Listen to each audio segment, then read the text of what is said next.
Hello everyone, আসসালামু আলাইকুম। কেমন আছেন সবাই? আশা করছি অনেক বেশি ভালো আছেন। ঋতুস ব্লগসে সবাইকে স্বাগতম জানাচ্ছি নতুন আরও একটি ডেইলি ব্লগ দেখার জন্য। তো আপুর নতুন সংসারের সব কিছু এখন আমি আনবক্সিং করব।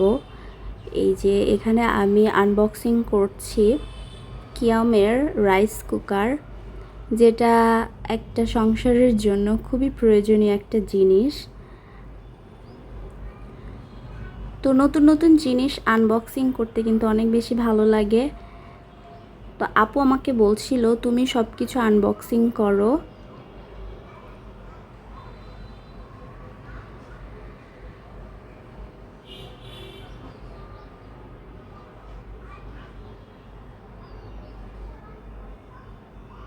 এটা হচ্ছে কিয়ামের রাইস কুকার, আর এর ক্যাপাসিটি ছিল প্রায় 1 কেজির উপরে।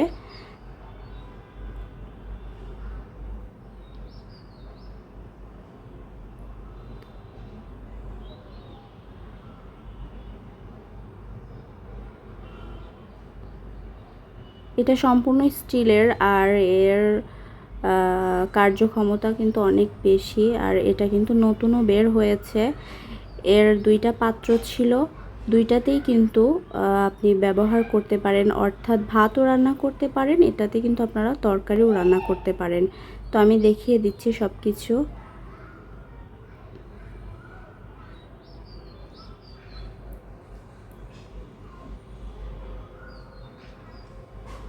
তো এখানে 2টা পাত্র আছে।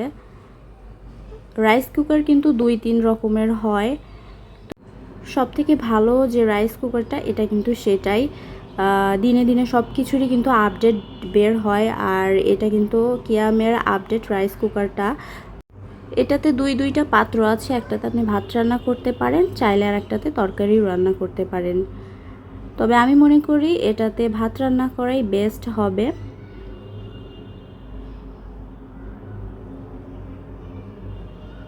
এটা হচ্ছে আর একটা আইটেম।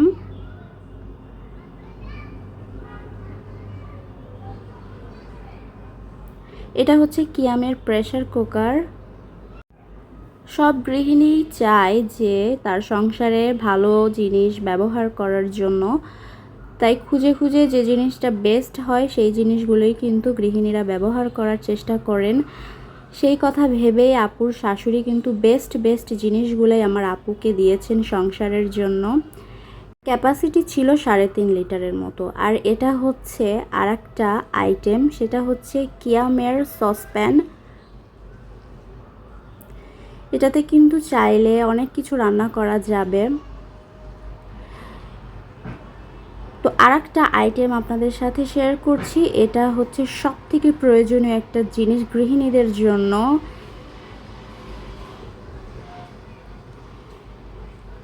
তো এটা হচ্ছে গ্রাইন্ডার। এটা ছিল হাইলি পাওয়ারফুল একটা গ্রাইন্ডার। এই গ্রাইন্ডারের উইন্ডিংটা ছিল কপারের। সো আপুর নতুন সংসারের নতুন নতুন জিনিস আনবক্সিং করতে আমারও বেশ ভালো লাগলো। এই ছিল আজকের ভিডিওটি যদি ভালো লাগে অবশ্যই একটি লাইক দিয়ে পাশে থাকবেন। আমার আপুর জন্য সবাই অনেক বেশি দোয়া করবেন, যাতে আমার আপু অনেক বেশি ভালো থাকে। তো আমার আপুর নতুন সংসারের জিনিসগুলো কেমন হলো সেটাও কমেন্ট করে জানাতে ভুলবেন না। সবাই ভালো থাকবেন, সুস্থ থাকবেন। আল্লাহ হাফেজ।